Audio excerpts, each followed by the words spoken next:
ایک غریب آدمی پوری زندگی پیسے جمع کرتے ہیں حج کرنے کے لیے، لیکن جب حج کا خرچہ دیکھتے ہیں 10 سے 15 لاکھ، نہیں یہ کوئی ایروپلین کا ٹکٹ کا خرچہ نہیں ہے۔ ایروپلین کا ٹکٹ تو بہت سستا ہوتا ہے، مہنگے ہوتے ہیں کہ luxury hotel, luxury life style جو کبھی غریب افورڈ ہی نہیں کر پائے گا۔ اب ایک کویسچن تو اٹھتا ہے، لوگ لگژری انجوائے کرنے کے لیے جا رہے ہیں یا پھر عمرہ کرنے کے لیے؟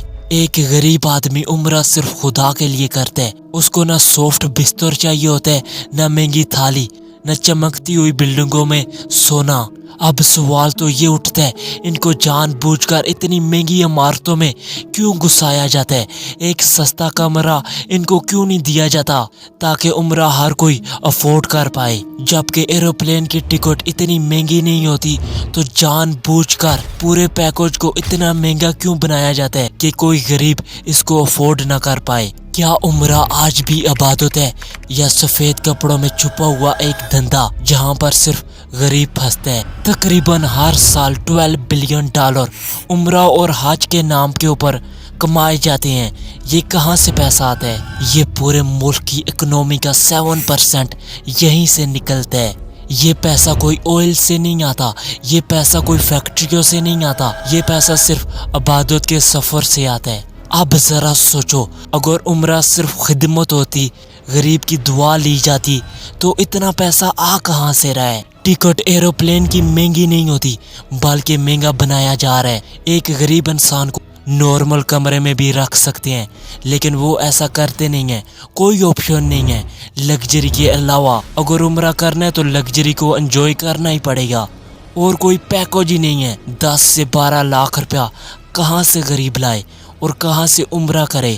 آج کے وقت عمرے کو صرف ایک بزنس ماڈل بنا دیا گیا ہے۔ ذرا سوچو، ایک ہی حکومت، ایک ہی زمین، ایک ہی پیسہ، یہاں پر رات بھر ڈیلیں چلتی ہیں، پیسوں کے نام پر باڈی بکتی ہے۔ پیسہ بولے تو پیسے کے نام پر سب کچھ یہاں پر حلال ہو جاتا ہے، لیکن جب بات مکہ مدینہ کی آئے اچانک رول زندہ ہو جاتے ہیں۔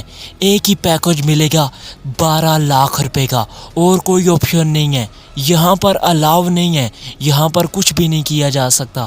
اچانک سے پولیس زندہ ہو جاتی ہے اور اللہ کے گھر میں لوگوں کو مارنے لگ جاتی ہے۔ سچ سیدھا سنو، بے حیائی کے لیے کوئی بھی سسٹم نہیں ہے، کوئی بھی پولیس نہیں ہے، لیکن جب مکہ مدینہ کی بات آئے سب کچھ وہاں پر کنٹرول۔ کوئی امیر آ جائے اس کو سیدھا مکہ مدینہ کے اندر، اور کوئی غریب آئے تو اس کے لیے 1000 کویسچن، ہوٹل فکس، روم فکس، ریٹ فکس، اور پھر بولتے ہیں یہ مینجمنٹ ہے، غریب کے لیے کوئی بھی آپشن نہیں ہے۔ اب اللہ کے گھر کے سامنے وہی جا سکتا ہے جو افورڈ کر سکتا ہے، وہ نہیں جا سکتا جس کی نیت صاف ہے۔ اگر یہ عبادت ہوتی تو یہ کبھی نہ بولا جاتا غریب کو کہ سائیڈ ہو جا، یہاں پر اسی کی جگہ ہے جو اس کو افورڈ کر پا رہا ہے۔ مطلب اب مکہ مدینہ کو بھی جانے کے لیے افورڈ کرنا پڑے گا پیسے۔ صاف دل نہیں چاہیے، صرف پیسہ چاہیے۔ شہروں میں کوئی بے حیائی پھیلائے، شراب نوشی کرے، سب کچھ برداشت ہوگا، لیکن اللہ کے گھر کے دروازے کے اوپر اسی کی جگہ ہے جو اس کو افورڈ کر پائے گا۔ مطلب لمٹ صرف غریب کے لیے لگائی گئی ہے۔ سجدہ بھی تبھی نصیب ہو جب تم ریٹ افورڈ کرو، تو یہ اللہ کا امتحان نہیں، ہم سب کی اوقات کا ایکسپوز ہے۔ اب ذرا سوچو پاکستان اور انڈیا کے لوگوں کا کیا حال ہوتا ہوگا۔ ایک مزدور، 10 گھر میں کھانے والے، پورا دن محنت، رات کو صرف روٹی پوری کرنا جہاد۔ وہ پیسے جمع کرتے ہیں، سالوں سال پیسہ جمع کرتے ہیں، سپنا صرف ایک ہی ہوتا ہے، عمرہ کروں گا۔ اب کویسچن تو یہ آتا ہے، کیا وہ اس لیے عمرہ کرتے ہیں کہ وہ لگژری انجوائے کرے گا، وہ ہوٹلوں میں بیٹھے گا، اس کو کھانا پیارا ملے گا، یا صرف خدا کے گھر میں جا کر سجدے کے لیے پیسے جمع کرتے ہیں؟ ایروپلین کا ٹکٹ اتنا مہنگا نہیں، نہ کہ کوئی ویزا اتنا مہنگا، بلکہ مہنگے تو ہیں وہاں کے ہوٹل، وہاں کے لائف سٹائل۔ اصل چیز وہ مہنگی ہے جو کہ عبادت کا حصہ ہی نہیں ہے۔ کیا میں کبھی کعبہ پہنچ پاؤں گا؟ اللہ، میں تیرے گھر آنا چاہتا،